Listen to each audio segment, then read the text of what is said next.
Something changed the moment God revealed you, and you felt it, not in a loud, obvious way, not with answers or clarity, but with pressure, with resistance that didn't used to be there.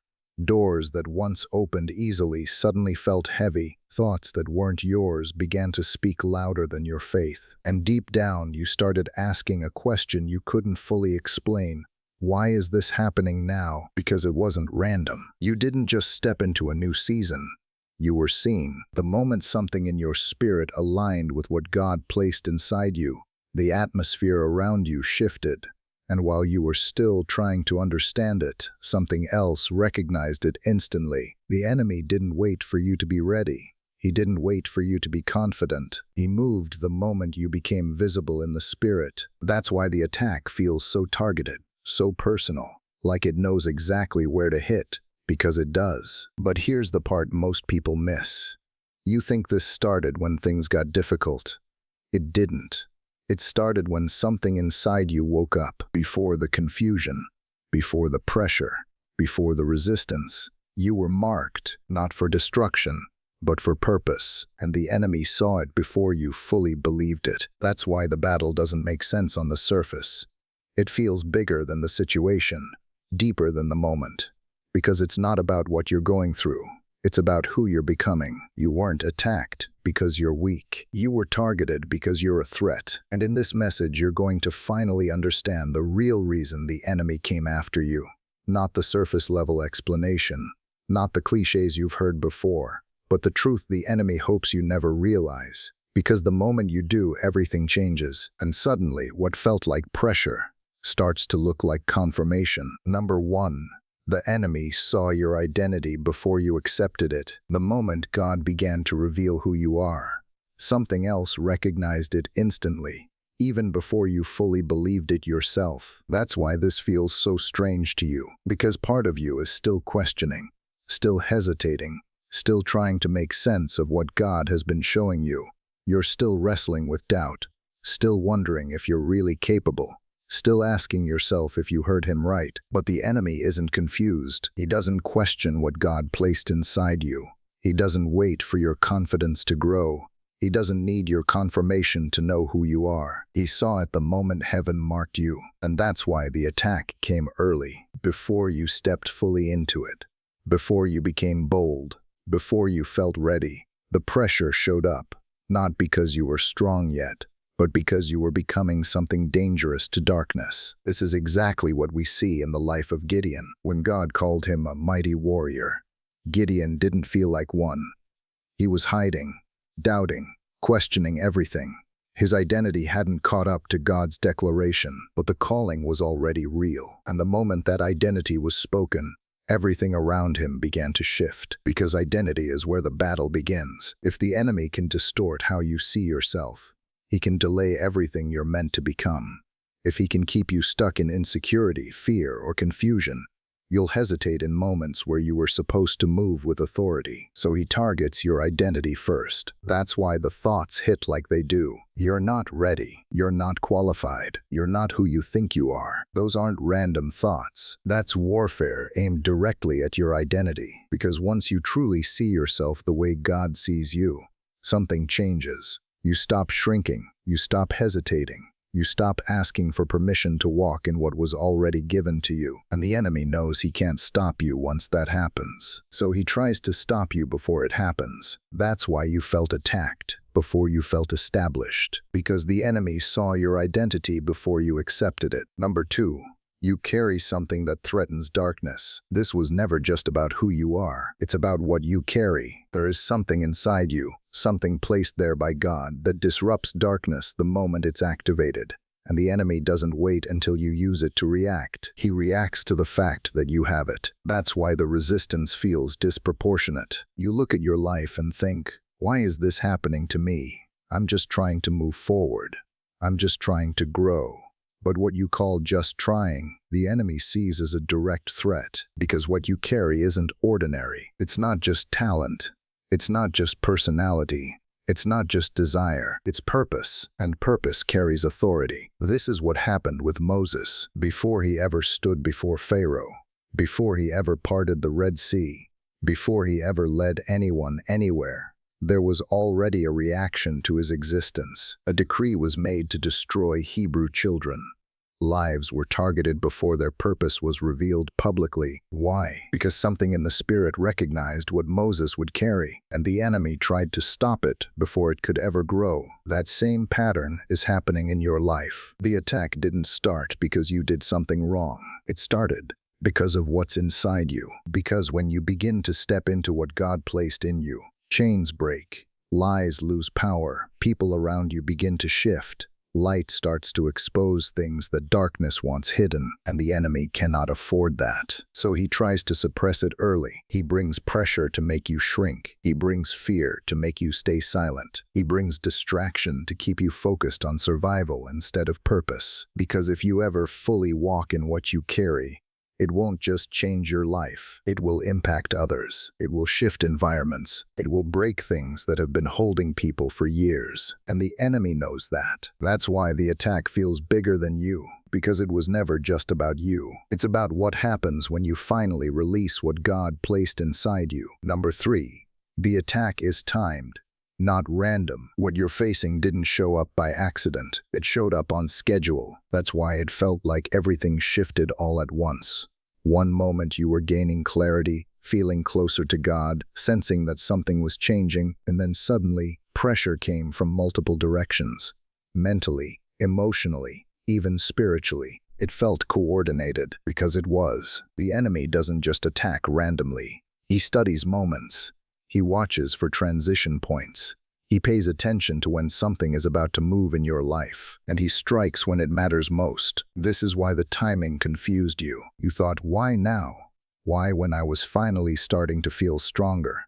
Why when I was getting closer to God? But that's exactly why. Because the moment you step into alignment, the moment your spirit begins to wake up, the moment clarity starts to form, that's when the attack is released. We see this clearly in the life of Jesus Christ. Right after his baptism, right after heaven opened, right after his identity was publicly affirmed, he was led into the wilderness and immediately faced temptation. Not years later, not randomly, immediately, because the enemy understood the timing. He knew what that moment meant. He knew what was about to unfold, and he tried to interrupt it before it could fully begin. That's the same pattern you're experiencing. The attack didn't come when you were far from purpose. It came when you got close, and that's why it felt intense. Because it wasn't just about stopping you. It was about interrupting what was about to happen next. But here's what you need to understand. Timing works both ways. If the enemy is strategic in his attacks, God is intentional in your process. Nothing caught God off guard. Nothing surprised him. In fact, what you're walking through right now is not a sign that you're off track. It's often a sign that you're exactly where you need to be, because the closer you get to breakthrough, the more resistance tries to appear. And the enemy is hoping you'll misinterpret the timing. He wants you to think, this must mean I'm going the wrong direction. But the truth is, it often means you're going the right one. Number 4. Confusion is one of the enemy's main weapons. Not every attack looks like destruction. Some of the most effective ones look like confusion, because if the enemy can't stop you physically, he'll try to cloud you mentally. That's why things haven't been clear. You felt direction, and then suddenly you questioned it. You felt peace, and then anxiety tried to replace it. You felt sure, and then doubt started speaking louder than truth. It's not a coincidence. It's strategy. The enemy understands something powerful. If he can make you question what God said, he can slow down everything God is doing in your life. And he's been using the same tactic from the very beginning. In the garden, when he approached Eve, he didn't start with force. He started with a question. Did God really say? That one question introduced confusion, and confusion creates hesitation. Hesitation creates delay, and delay keeps you from stepping into what was already yours. That's why your thoughts have felt so crowded lately. It's not just stress. It's not just overthinking. It's a battle over clarity. Because clarity gives you direction, and direction gives you movement. And movement leads to purpose, so the enemy tries to interrupt it at the source. He mixes truth with lies. He plants subtle doubts. He makes you second-guess things God already confirmed. And suddenly you're standing still, not because you don't have a path, but because you're unsure if you should take it. But here's what you need to remember. Confusion is not from God. God brings peace, even when the path is challenging. God brings clarity, even when the journey is unknown. So if what you're feeling is constant confusion, constant doubt, constant inner noise trying to pull you in different directions, that's not your identity. That's interference. And the moment you recognize it for what it is, it begins to lose its power, because confusion only works when you believe it. But once you see it clearly, you stop listening to it. And when you stop listening to it, you start moving again. Number 5. The enemy wants you to abort your calling early. The pressure you felt wasn't just meant to slow you down. It was meant to make you quit before you even begin, because the enemy understands something most people overlook. If he can get you to walk away early, he never has to fight you later. That's why the attack came so soon. Before you felt stable, before you felt confident, before you had clarity, the pressure showed up with one goal: to convince you that this path isn't worth it, to make you think, maybe this isn't for me, to make you feel like, I can't handle this, to push you into a place where quitting feels like relief. But what you thought was just exhaustion was actually strategy, because if you abort the calling early, the enemy doesn't need to confront your full strength. He doesn't need to face the version of you that walks in authority. He doesn't need to deal with the impact your life would have made. He stops it before it grows. We see this pattern clearly in the life of Joseph. Joseph was given a dream, a glimpse of his future. But right after that revelation, everything seemed to fall apart. Betrayal, rejection, isolation, years of waiting in places that didn't match what God showed him. It would have been easy for him to give up on that dream, to say, this doesn't make sense. This must not be real. But the attack wasn't proof the dream was false. It was proof. The dream mattered, because the enemy wanted to bury it before it ever had the chance to rise. And that's exactly what's been happening to you. The discouragement, the delays, the unexpected resistance. It's all been trying to get you to walk away from something you haven't even fully stepped into yet.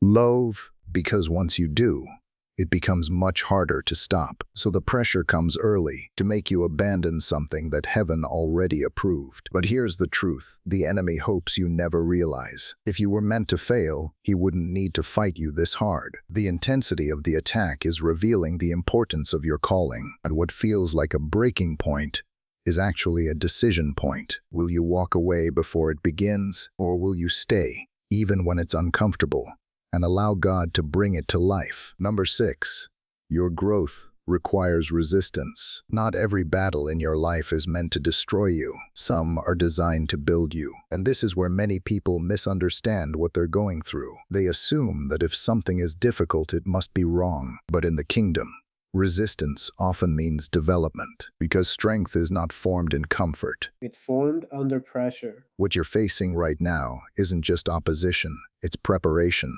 God is allowing certain pressures in your life because He's building something in you that can't be developed any other way. Patience doesn't grow in ease. Faith doesn't grow without challenge. Authority doesn't grow without resistance. This is the process we see in the life of David. Before he ever sat on a throne, David was in the wilderness, fighting battles no one saw, facing lions and bears when no one was watching, learning how to trust God when there was no audience, no recognition, no reward. And it didn't look significant at the time. It didn't look like preparation for kingship, but every hidden battle was building the strength he would need later. Because when David finally faced Goliath, it wasn't his first fight. It was the result of everything he had already been through. And that's what's happening in your life right now. What feels like unnecessary struggle is actually necessary development. You're being shaped in ways you don't fully understand yet. Your faith is being stretched. Your endurance is being built. Your ability to stand is being strengthened. Because where you're going requires a version of you that can handle more than where you are right now. And that version isn't created overnight. It's formed through resistance.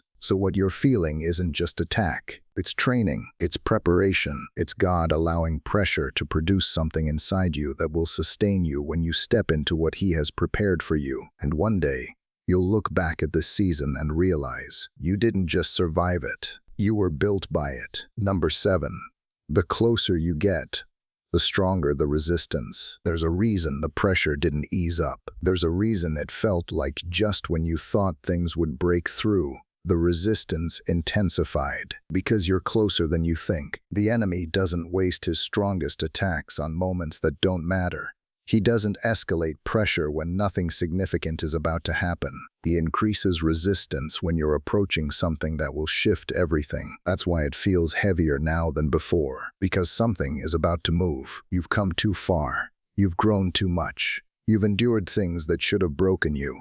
And now, you're standing at a point where what God has been building in you is about to be revealed, and the enemy knows it. So he pushes harder. He amplifies the pressure. He tries one more time to make you doubt, to make you step back, to make you question if you can really continue. But this isn't new. We see this pattern in the final moments before victory throughout Scripture. Look at Jesus Christ in the final hours before the cross. The pressure intensified. The weight became overwhelming. The struggle in the garden was real. And yet, what looked like the darkest moment was actually the doorway to the greatest victory. Because what the enemy thought would end everything became the moment everything was secured. And that's where you are right now. Not at the end. At the edge, the resistance you feel isn't a sign that you're losing. It's a sign that the enemy is losing ground. Because if he had already won, there would be no need to fight you this hard. So he pushes harder, not because he's stronger, but because he's running out of time. And if you can hold your ground in this moment,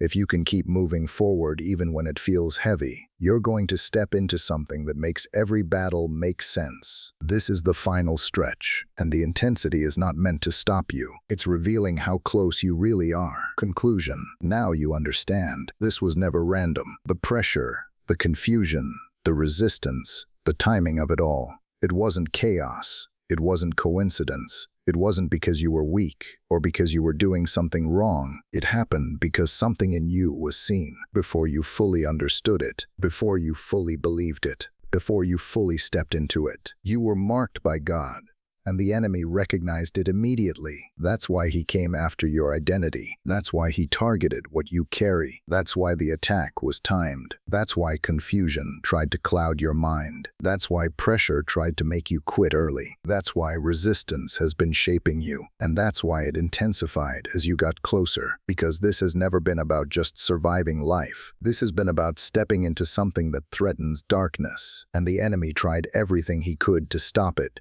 before it fully emerged. But you're still here. After everything, you're still standing. And that alone is proof that what's inside you hasn't been destroyed. It's been preserved, refined, strengthened. So don't misinterpret what you've been through. Don't look at the battle and think it means failure. Look at it and recognize it for what it really is. Confirmation. Confirmation that your life carries something significant. Confirmation that your calling is real. Confirmation that what God placed inside you is worth fighting for. And now the question is no longer, why is this happening to me? Now the question is, what are you going to do with what you've learned? Will you keep shrinking back, or will you finally step forward with the understanding that you were never under attack by accident? You were targeted because of who you are becoming, and now that you see it clearly, you don't have to fear it anymore. You can walk through it.